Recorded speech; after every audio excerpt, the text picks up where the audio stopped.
Life is not linear. What I mean by this is when you think about life, the ideal life, I see people in my generation, of my age group, maybe even, in Gen Alpha, in the generation after me. Um, there's a sort of perfect world that I see in both age groups, really. What I mean by this is that when we talk about what we want in life, 9 times out of 10, something that we will most likely see on social media, it's at least emphasized on social media, maybe in conversation with friends, is they need to be a millionaire by a certain age. They need to have everything completely worked out for them. They need their life together. They need to have a girlfriend by this age, or else they will never be able to have a girlfriend ever. It's all these sort of deadlines, or milestones, I guess, so to speak. I see this a lot with particularly my brother, and I guess a couple of my friends. I've seen this sort of thing, and I think that's kind of what inspired me to I guess discuss this topic, because what I see in my friends and family is when I kind of just talk to them about life, and I ask them, hey, what are your aspirations? What do you expect? What do you want to get out of life? A lot of those times they have a very linear way of thinking. By 18, I need to have half a million or something like that. Or by 18, by 19, by 20, maybe by the time that I am in my first year or second year of college, I absolutely have to have a girlfriend, and that girlfriend is going to, that relationship is going to last me for the rest of my life, something like that. Um, and a lot of times, you can also see this with careers. One thing that kind of stands out to me the most is, especially with people in, software engineering, anything STEM, I would say. Software engineering, data science, quant, maybe even finance. I've had a little bit of experience here and there with some of the finance people, some of the finance majors, and a lot of times they have this sort of ideal. They have to, have an internship from X company, from some of the, with the big four or something like that. Or, when it comes to maybe getting a job, right? The requirements for getting a job. Oh, I have to, you have to basically be a math Olympiad in order to get into quant. Or, when you are a software engineer, or at least getting into computer science, you have this ideal of, okay, I have to, I mean, you essentially have to know Python, C++, Kafka, all these different full stack tools that you just absolutely are necessary to the job. Java, things like that. And if you don't know any of those programming language slash tools, it's effectively just it's a zero sum game. You get nothing else out of it. And you've effectively failed. So what am I trying to emphasize out of all of this? Effectively, when you think about life, I'm sure many of us have this sort of linear way of thinking, right? We have to do this, check the box, we go on to the next thing. But we never truly think about, the art of adapting. Um, you know, when we have this sort of set minds, this set goal, this set timeline of this has to happen by this age, or this has to happen by this year, or this month, or something like that. What happens if you don't reach that goal? What happens if you don't reach that milestone? I can probably speak for myself, and maybe some of you may be in a similar situation, but I myself went through this sort of mindset, where by this age, I wanted to make X amount of dollars. By this age, I wanted to get. I was originally a finance major actually, before I went into data science and data engineering, and I do have to admit that by sophomore year, which is when I was effectively supposed to declare my major, I didn't reach that goal. I didn't reach that goal of being in finance actually. There was a set GPA goal, and I just couldn't hit that GPA. Now my GPA is not bad by any means, but it was a high stakes game, and it was a high bar, and I just simply didn't make that bar. So what did I do? I was adrift for quite some time. I would say about a year or so. I didn't know what I wanted to do. I effectively gave up on any sort of finding internships in finance because I said, well, I'm not a major anymore, so I can't go into finance anymore. And I effectively gave up. Maybe I kept on quote unquote living by just going through the motions of being in class and all that stuff. But I really didn't know what I was wanting to do because I didn't really think of the repercussions, how to adapt. What was my backup plan?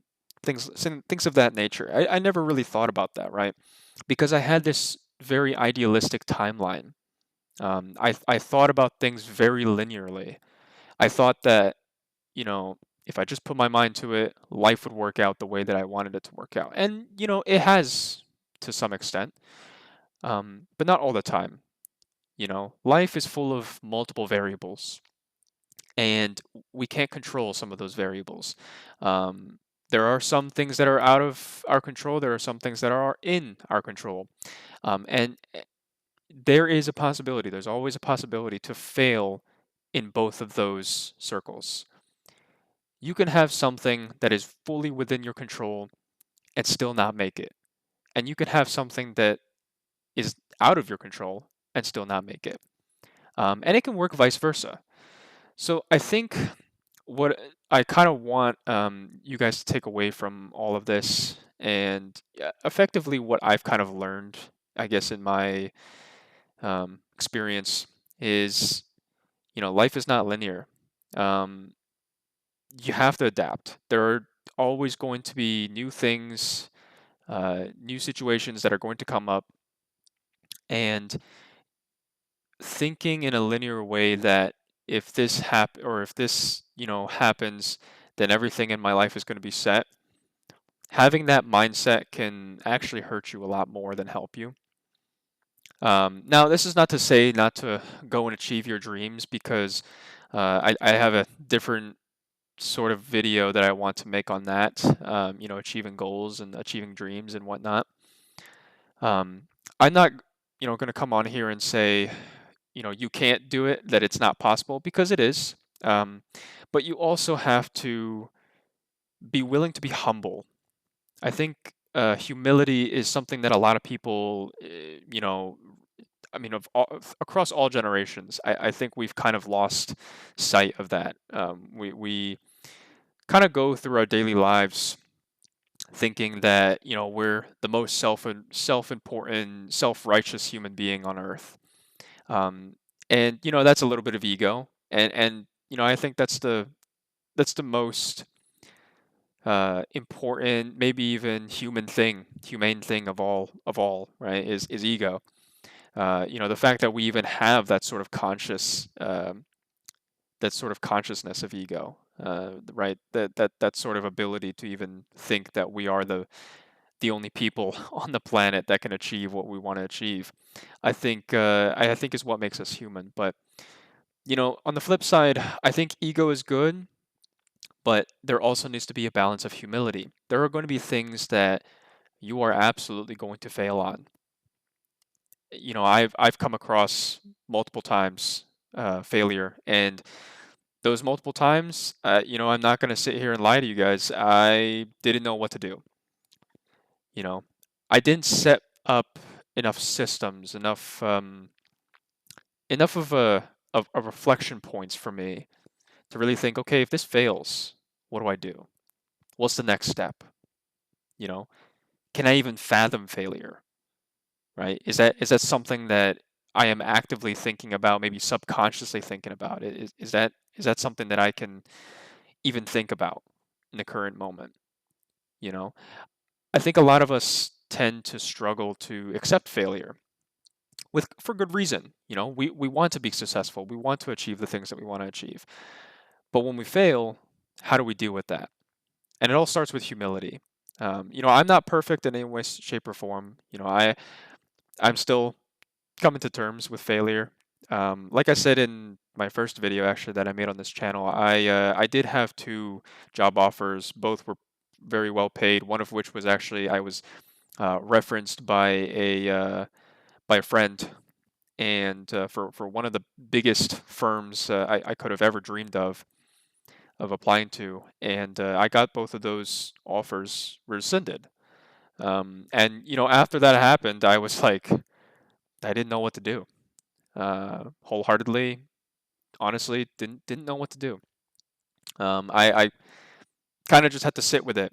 And to be honest, I think that's the best that we can do sometimes, right? When it's something that's out of our control, you know, we have to sit with it. We have to say, okay, time to move on. And similarly with the GPA situation, right? Where when I didn't make the cut, GPA was completely in my control, you know? And I had to come to terms with the fact that I failed, that I didn't hit the GPA requirement that I needed in order to finish a finance major, and instead went into something like data science.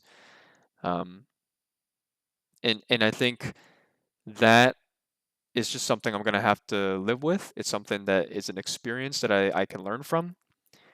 I think it's not necessarily the struggles and the bad times that we go through in life are not what create us as a our characteristics. It's not what really creates our character. It's how we react to it after. What do we do after the fact? You know, did I, sit down and sulk and basically become a jobless bum for the rest of my life? No, I kept applying to jobs, right? There's two options for us, really. We either sulk in our own depression, or we get up, and we try to make something of it. Now, this is by in no means me trying to say just get up by your bootstraps, something like that. That I think we hear a fair amount, especially from the older generation. It's a bit insensitive for sure, but to some extent, even if the wording is not correct, I think the point that they're trying to get across is. I mean, sometimes we do just have to pick ourselves back up and say, okay, we failed here. Let's try again. You know, try something different, maybe. I think the way that we react to situations, the aftermath of the situation, not the struggle itself, but after the struggle. You know, how did we react? Did we react poorly? Did we react positively? Did we make something out of it? Maybe we bounced back. I think these are all things that us as, Generation Z, maybe even Gen Alpha, I mean, they're getting to that point, I think. I think it's something that, we do have to accept, and that we will fail. So many people, and this kind of goes back to my brother, for example, and I guess the whole situation of, the girlfriend situation, right? I have to get a girlfriend by this age, or else I won't ever have a relationship ever in the future in my life, all that stuff. For example, with my brother, and I see this a lot, I guess, in the younger generation, just in general. They're very scared to, or I guess younger men, I should iterate. They're very scared to talk to women. And I think it's just fear of rejection. It makes them uncomfortable. And it's a completely valid feeling, but at the same time, how do you expect to ever talk to a woman, to be in a relationship, to experience a relationship? It has to start with that first try. And look, if it doesn't work out the first time, do it the second time. If it doesn't work out the second time, do it the third time. the point is not to necessarily just, act brain dead and use the same stupid pickup line on every single girl, but maybe you just have to differentiate your approach, right? Maybe your approach was cringe. Maybe your approach was not exactly the best. Um, Maybe it was just the wrong place, wrong time, wrong person, you know. And sometimes it's just a variable that you cannot control. Maybe you have to come to terms with that. But regardless, don't stop yourself. I think that is the number one thing is that, you know, life is not linear. So the best you can do is at least try. All right. So that's all I kind of had for this. I know it's a pretty large, pretty uh, insane topic. Not really insane, but it's a lot to pack into a 15-minute video, 16-minute video. Um, but if you guys have anything to add in the comments, if you have any stories, any experiences you want to talk about, please do so in the comments below. Always willing to listen, always willing to talk. Um, but regardless, hopefully you guys found this somewhat beneficial. So appreciate you listening as always. Till the next one.